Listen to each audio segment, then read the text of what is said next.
If you had to pick out a relatively new cartoon that really crosses lines and changes the game, there's a really good chance that you would pick F is for Family. This Netflix adult animated sitcom has been credited for its humorous vulgarity and comedic scenes through the portrayal of a 1970s Irish-American family in constant conflict. All from the mind of our favorite angry comic, Bill Burr. With rife indecency and loads of laughter, it's easy for even the biggest fans to miss little details when watching the show. Care to find out some mind-blowing facts about F is for Family that you've probably never heard of? It's always Frank, calm down! Why is it always me, Susan? I'm Kyle with Wicked Binge, and these are 30 shocking F is for Family facts that will put you through a wall. Don't kill me, I have a family!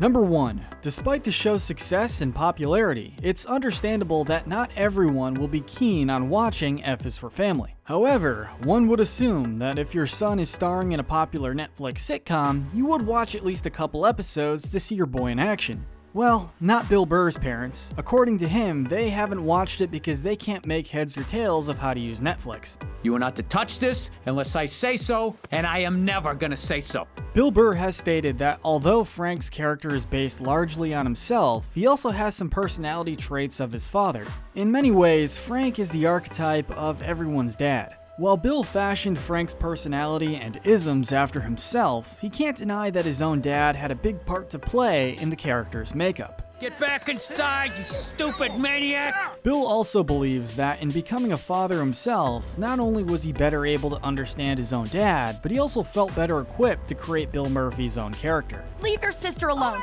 Sometimes, you need to experience something in order to understand it. In Bill's case, his own experience as a father was helpful in drafting Bill Murphy's persona. For those of you who don't know, Frank was born in 1931. Although not much is known about Frank's childhood, what we do know is that in 2019, Frank will be 88 years old. Maybe his selfish and arrogant attitude is attributed to being cranky as he gets older. So we decided to sell you to the army.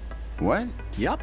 You are going to Vietnam. There have been subtle clues supporting the notion that Frank is actually suffering from PTSD and could have developed the disorder from his time spent in Korea. Instead of getting medical attention to help him cope with it, his solution is simply to shove it down. When I get home tonight, I want to see half of those assignments completed, or as God is my witness, I will put you through that wall! Vic Reynolds' physical appearance was actually based off of David Wooderson, a character who appears in Dazed and Confused. I get older, they stay the same age. This 1993 coming-of-age film features Matthew McConaughey as David Wooderson. The resemblance is striking. Hola, amigos! Just the men I want to see!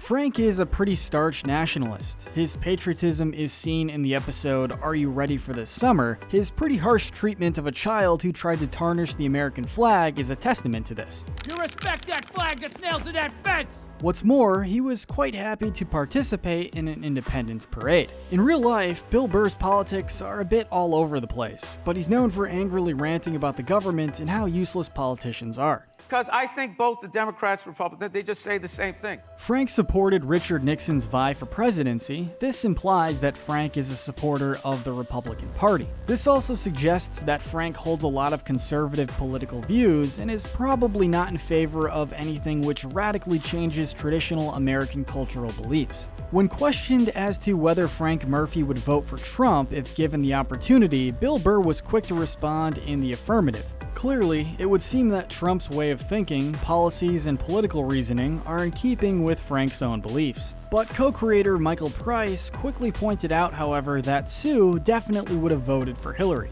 and might have twisted Frank's arm into doing the same.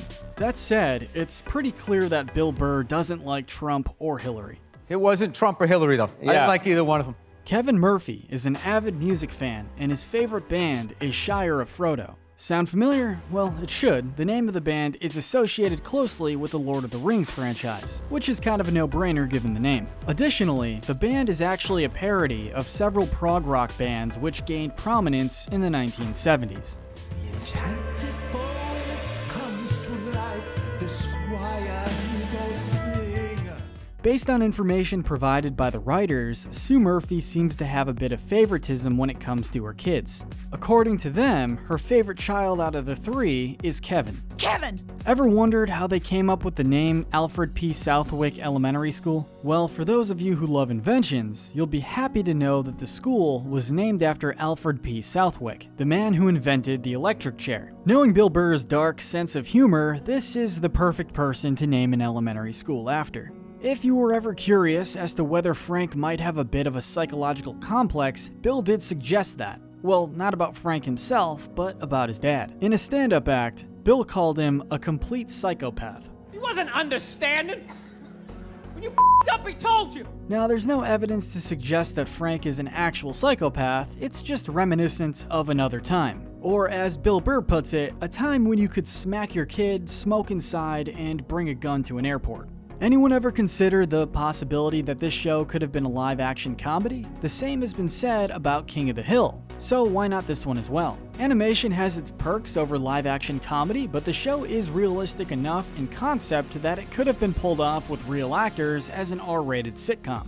Hey, Dad! Check it out! I'm an actor! Bill Murphy is a pretty decently behaved kid, so it comes as a bit of a surprise when Frank constantly tells Bill that he'll launch him through a wall. Because then I will come right home and I will put you through that wall. It could just mean that Frank always found Bill doing something that he wasn't supposed to be doing. What the f*** did you do, you pyromaniac? That said, it's likely just a testament to parenting in the 1970s. Speaking of parenting methods, the show revitalizes traditional parenting techniques which were present during Bill Burr's upbringing, a time which Bill refers to as the golden years, mainly a period when you could freely threaten your own child without having any sort of repercussion. Hey, nobody calls one of my kids a psycho except me. Thanks, Dad. Shut up! The main source and inspiration for the show came from Bill Burr's childhood experience in the 1970s, and also his father's treatment of him as a kid. As a result, he decided that the show's main character should be Frank, a man whose frequent aggressive tendencies tend to be the center of the show's comedic relief. Additionally, Frank represents what Bill feared he would grow up to be when he was a kid and a young man, while the characters Bill and Kevin represent Burr during different stages of childhood. Both characters include ignorance of how the world works, and in Kevin's case, goofy dreams that Burr had that he now looks back on as stupid. No f***ing door's gonna tell me what to do. Can you believe that Gaumont decided to conduct a laugh-out-loud campaign for the Emmy Awards by producing condoms which depict the characters of the show? They came up with some pretty funny taglines to promote these condoms, including one which reflects a typical 70s theme, "Just roll with it, man." Apart from the popularity and recognition from fans, F is for Family has also been recognized in a big way for its writing. One of the show's episodes, named Heavy Sledding, is a candidate for Best Comedy Writing Award. Some of the show's voice actors have been nominated for Best Character Voiceover Performance as well. In the show, Bill Burr really wanted to portray the experience of the average kid growing up in the 1970s, particularly how the experience was heavily intertwined with that of the horrors of the adult world. During that time, children were face to face with the good, the bad, and the ugly of adult living, and they had no choice but to deal with it in whatever ways they could. My mom punched a cop, so she's gone for a few days. Apart from his parents, the rest of Bill's family has barely seen any of the sitcom's episodes as well, at least according to what Bill Burr has said. He'd be surprised if they've watched anything more than mere snippets and short clips of the show. Honestly, that's kind of amazing that his family doesn't watch given how hilarious Bill is. Then again, maybe they get enough of Bill's rants in day-to-day life. Look at all this dead weight, suckling from Uncle Sam's tit. Remember Lifted Riffs, the popular rock band seen in the show from West Hamptonton, England? Well, in case you didn't know, the inspiration came from Led Zeppelin. Are you ready for the best rock and roll band in the world? If you look at it, Lifted Riffs use almost identical instrumentals to those used by Led Zeppelin. What's more, My Pickle is actually a spoof of the band's song, The Lemon Song. How to lick my pickle. The cast of the show has a lot of experienced voice actors. For one, you've got Sam Rockwell, and also voice actor Debbie Derryberry, who's widely known for having voiced Jimmy in Jimmy Neutron. One of the most crucial supporting characters in the show is actually played by Justin Long. Justin Long is perhaps most recognized for his performance in movies such as Tusk and even Jeepers Creepers, but his comedy career includes Dodgeball, a true underdog story, Waiting, and Zack and Miri. It's been said that Scoop Dunbarton is a character who, at one point in the past, had a kind, gentle heart, and was always giving when he wasn't required to. Hard to believe if you ask anyone who's seen the show, Scoop Dunbarton is anything but a gentle soul. He's an aggressive, cocky, and racist former baseball player who is generally unhappy about life. Thank you, baseball fan! He's voiced by John DiMaggio, who's probably best known as playing Bender on Futurama.